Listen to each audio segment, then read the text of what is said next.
It's no secret that Arsenal need more goals in their team. Despite being the Premier League's set-piece kings, Arsenal's goals per game have dropped in each of the last 2 seasons. While signing a striker is the way for Arsenal to improve, I'm going to tell you why today the Gunners were correct in not making a move in January. Of course, if you are new around here to the Statman Dave YouTube channel, make sure to hit that subscribe button, like the video, but anyway, let's get this party started.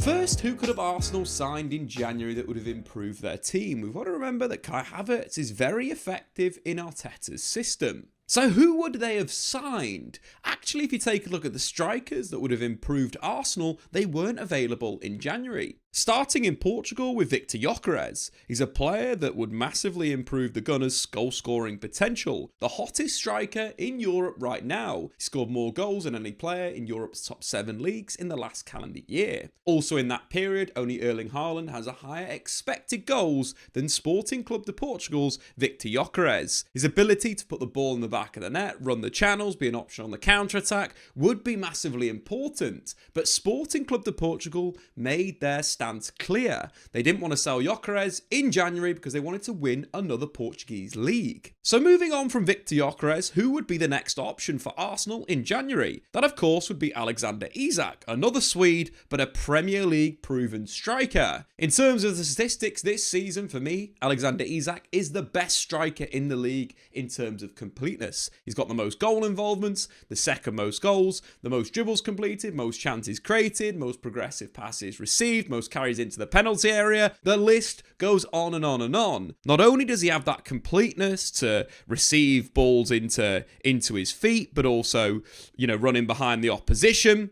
He's also got that ability to put the ball in the back of the net. He's got the 4th best minutes to goal ratio in Premier League history. But with Newcastle just 2 points off 4th place and a Champions League spot, they're not going to be selling Alexander Isak in January for anything less than 150 million quid, which for me is far too much money to spend in January. But what about Benjamin Šeško, a player that we've spoken a lot on the channel that would really suit Arteta's system, but would be a development option. Someone would have to learn the shape, the system, that would have to improve his ball into feet play and his creativity. Someone that could press, harry, and get on the end of the crosses that Arsenal would love to put into the box. But the issue here comes from RB Leipzig's position. There's no release clause in the contract, and they have a gentleman agreement in the summer to allow Benjamin Šeško to move on. So the January transfer simply wouldn't make sense. Of course, Šeško's statistics in professional football is very good. He scored a goal or got an assist every 121 minutes. That is an elite record. And finally, someone that Arsenal put a bid in late in the window, that's Ollie Watkins from Aston Villa. For me, his age profile doesn't work out with the Arsenal squad. Being 29 now means when this team peaks in 3 to 4 years' time,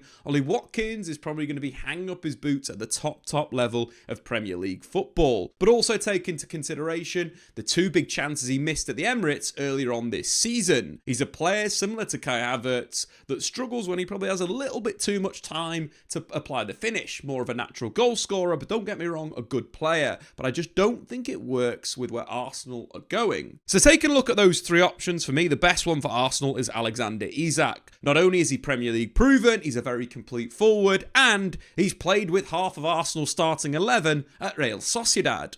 All these things together makes me think that he's the best option, but someone that would never be moving in January. So if Arsenal were to move in January, they've got to buy a player that could play number 9 that's going to do a better job for the team than Kai Havertz. And I think that is quite a high level. Havertz's game is very, very rounded. In terms of what he does as a centre forward, it's impressive. But in terms of the basic goal scoring and assisting statistics, one jumped out that was really interesting. Since the start of 2024, only Mohamed Salah has had more games where he scored a goal and registered an assist in than Kai Havertz with 6. When Havertz is flying for Arsenal, he makes the team better. So signing someone that's going to be a lower fee, that's not going to be the number 1 option in January, doesn't quite make sense. Which moves on to our second point. Arsenal need an elite level striker to improve their team. Let's just reiterate Kai Havertz's importance in the Arsenal side.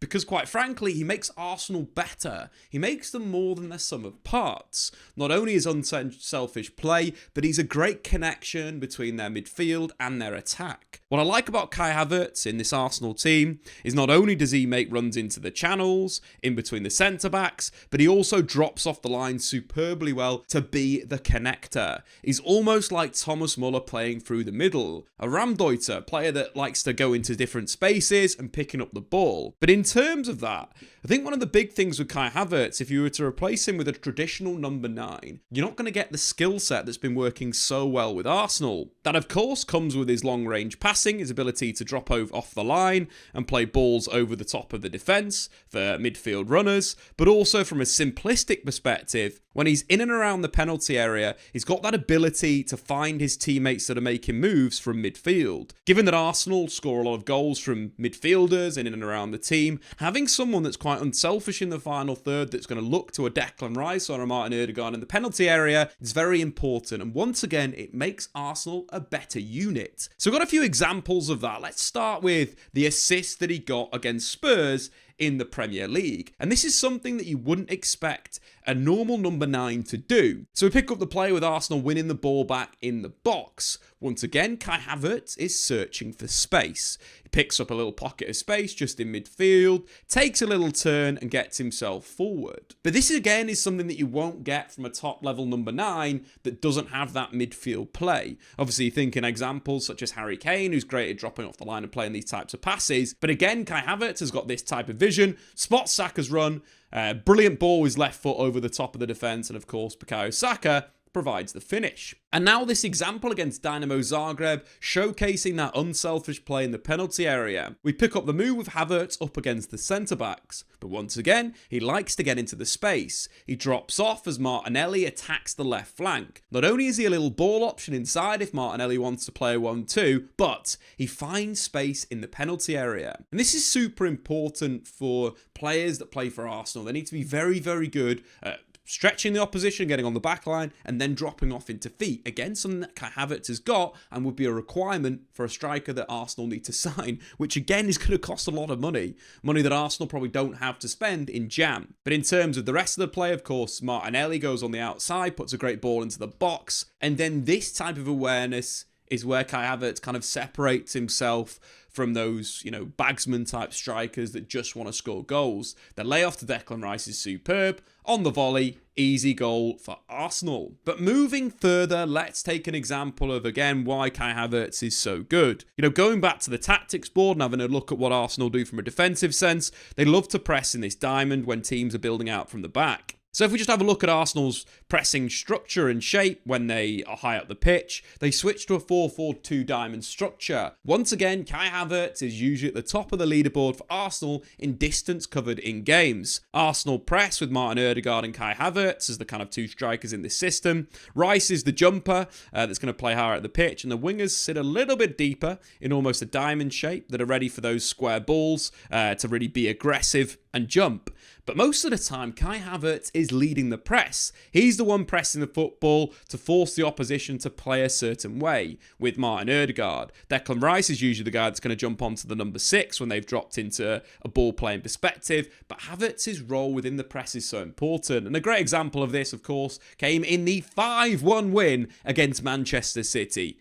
An absolute battering for Pep Guardiola. But just picking up the play with Kai Havertz, we talk about him as an intelligent footballer. Here, he's splitting the goalkeeper and the right-sided centre-back. This again will be part of the game plan that Arsenal have put together. Force Manchester City to play down their left-hand side and then put the press on. We see this with Kai Havertz. Not only has he split the two players there in an intelligent manner, but he puts pressure on the correct way to force John Stones into pressure. Martin Odegaard presses from out to in, forcing the pass backwards. Yes, Kai Havertz could potentially intercept this ball, but he is also playing a role of, as soon as that ball's played back to the goalkeeper, he's instantly putting the press on. Not only that, something we mentioned previously, the jump from the winger from a deeper position is really good from Trossard, who wins the ball back, and Declan Rice plays instantly forward to Kai Havertz. Once again, a good open body shape instantly allows him to go forward. But what other forward in Europe's top 5 league plays that pass? The unselfish pass to Martin Odegaard to have a much better chance from an expected goals perspective. This unselfish nature is really important for Arsenal now, and Kai Havertz is a big part of that. So not only are you looking at a player that's in the top 6% of forwards for shot creating actions, but he presses well, he's super intelligent on the ball, and he makes the pass at the right time. And let's finish things off talking about finishing. Kai Havertz isn't an elite finisher. He's not a 25 to 30 goal player, but he's going to score you 15 to 20 goals in a season. And that's where Arsenal should have him within their squad. And if we look at the statistics, he does miss big chances. He missed 13 in the Premier League this season, with only Haaland, Ollie Watkins missing more. But if we take a look at his expected goals, he is actually overperforming this season, meaning he's scoring slightly more than expected. So he is a decent finisher. He's not amazing, he's not rubbish, he is in the middle. Sometimes he scores, sometimes he doesn't. And we take the game against Manchester City as a great example of him being very much an on-the-point striker. The first chance in the box squares it to Martin Ødegaard, Arsenal score. The second one, he misses a massive chance with an open goal. Again, sometimes Kai Havertz struggles with too much time to think when finishing, versus the goal that he did score. Great move on the outside of Martinelli cutting in, instinctively takes a touch on his left foot, side foots it into the bottom corner. Again, a great goal. And that, I suppose, is the big problem. Kai Havertz is finishing as expected, but he gives Arsenal a lot. Not only from his creativity, his movement, his pressing, and his work rate is superb. So upgrading someone like Kai Havertz in the Arsenal team has to be a big, big upgrade. Hence why not moving for a player in January makes a lot of sense. So let's move on to an intangible benefit. Arsenal not signing a striker in January has opened the door for young players to get minutes in the Premier League, and two players have taken those opportunities really well. First and foremost, let's talk about the right wing. Saka has pretty much carried Arsenal's attack this season in the Premier League with Martin Ødegaard's injury. But now he's injured, Ethan Nwaneri taking that starting berth is only going to improve Arsenal in the long term. But also you look on the left side of the defence.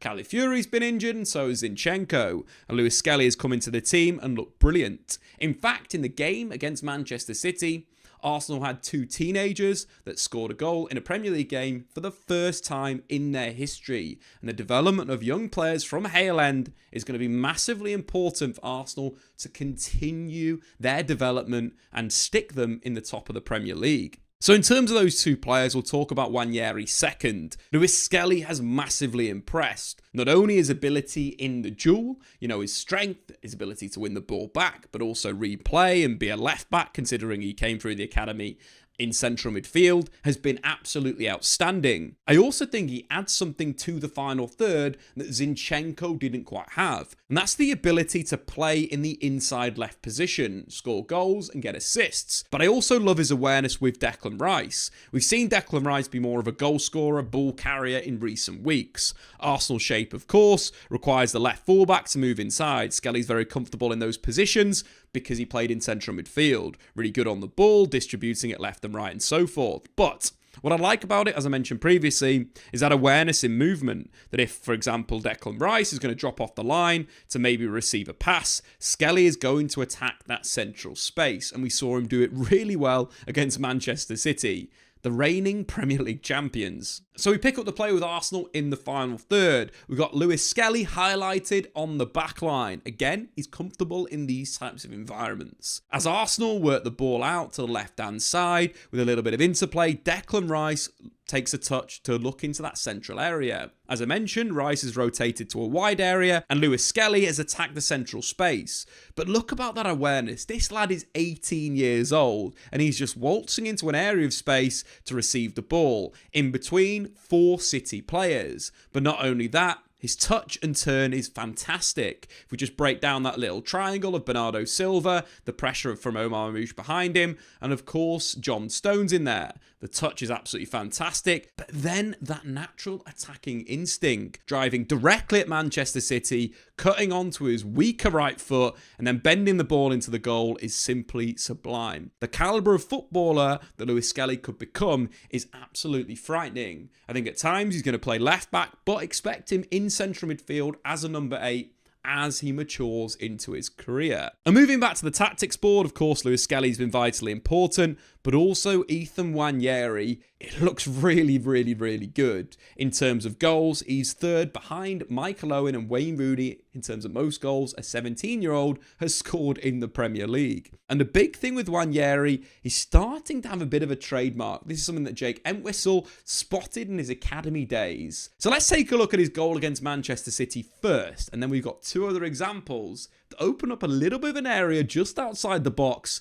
that probably will be known as the Nwaneri zone. So the goal against Manchester City is sublime. First and foremost, Nwaneri is tactically disciplined to hold the width. He's not getting drawn inside to make central runs. Tactically disciplined. The ball from Declan Rice is superb. You know, what a footballer he's becoming. But the way that Nwaneri not only brings it down to instantly allow him to attack that central space. And this is the area that we're talking about. The inside right position, Nwaneri looks very, very dangerous from a shooting perspective. You know, cutting inside on his left foot and getting shots away. Nwaneri does this, simply beats Salvinho and then whips the ball into the back post. But this type of area is very, very dangerous. It will allow Arsenal to score more goals. It's different to Bukayo Saka, who likes to go on the outside, the inside, and so forth. This is kind of the Nwaneri zone. And you can imagine maybe later on in their career, them both playing on the right side. Nwaneri as the 8 and Saka as the winger. But the goal is fantastic, right into the bottom corner. If we take a look at other examples, this time coming against Girona, a little bit more inside. Again, the tactical discipline. He's taking the inside position this time. Partey's holding the width. And of course, Ødegaard is playmaking. But again, off the ball, holding his position, waiting for the pass. Little check inside, but cutting back on the outside to a similar position outside the box and whipping the ball into the far corner. A superb goal from a brilliant footballer. And finally, our last example comes against Preston North End. Once again, receiving in this kind of inside right position, driving on the inside and whipping the ball into the top corner. Arsenal have got 2 stars on their hands, but you have to have the luck as a Premier League young player that's come through an academy.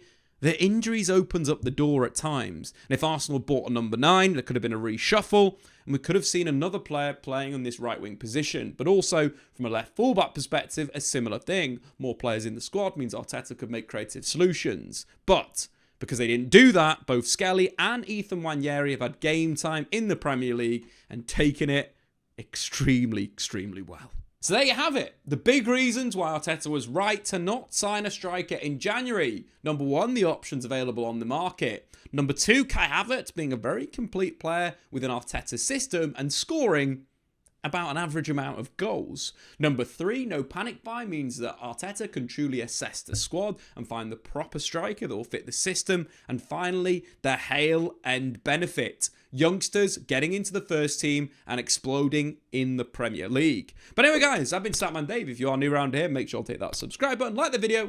We'll see you next time. Thanks for watching. If you've enjoyed this video, why not check out some more content on the Statman Dave YouTube channel.